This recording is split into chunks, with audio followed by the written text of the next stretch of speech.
Hello everyone, good evening. This is Sangeeta, Assistant Professor, EC Department, SNS College of Engineering. So today we are going to see about the serial communication, how it is connected with Arduino.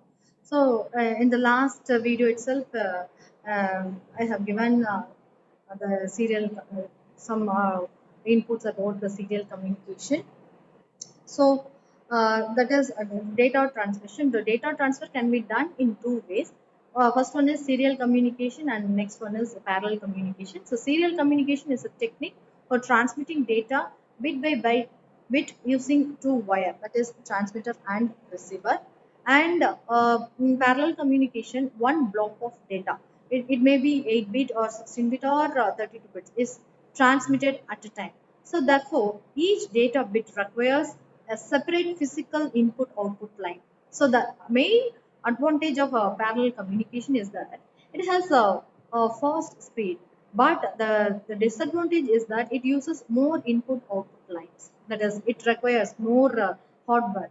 So parallel communication is used for personal computers for interconnecting CPUs, central, that is a central processing unit, RAM, modems, audio, and network hardware.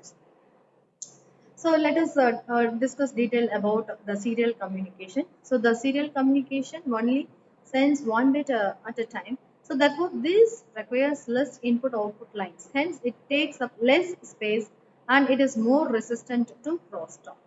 So the main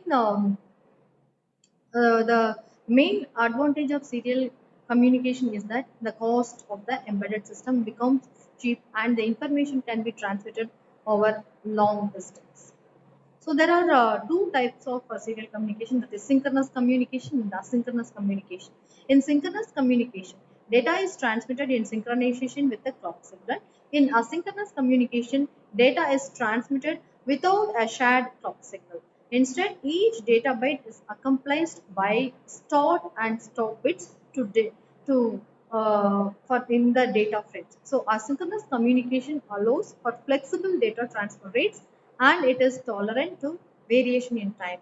But in synchronous communication, both the sender and receiver shares a clock signal to synchronize the data transmission. So synchronous communication is commonly used in application where high-speed data transfer and precise timing are required, such as communication between microcontrollers and peripheral devices.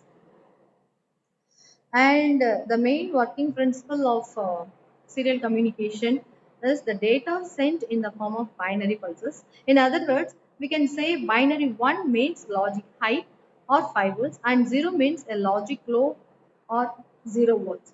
So serial communication can take various forms depending on the mode of transmission and the type of data transmission. So the data transmission mode is classified as simplex, half duplex and full duplex. So first we'll discuss simplex communication. The simplex communication involves one-way data transmission from a sender to receiver. So the receiver can only receive the data and cannot transmit block to the sender. So it is commonly used in applications where data flow in only one direction, such as broadcast transmission. Example, radio or television broadcast. The next one is half duplex.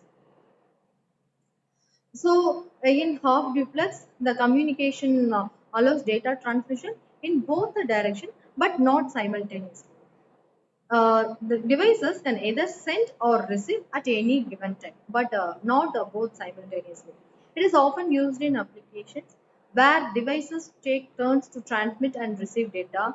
For example, walkie-talkie or Ethernet communication in some scenarios. The next one is full duplex mode. So full duplex communication allows simultaneous bidirectional data transmission between sender and receiver. So in this type of communication, both devices can send and receive data simultaneously, enabling faster communication and reducing latency.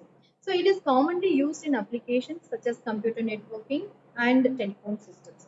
So when working with the Arduino and serial communication, asynchronous communication is the most common mode often used in uh, half duplex or simplex configuration. So full duplex communication can also be achieved with additional hardware and protocols such as RS-232.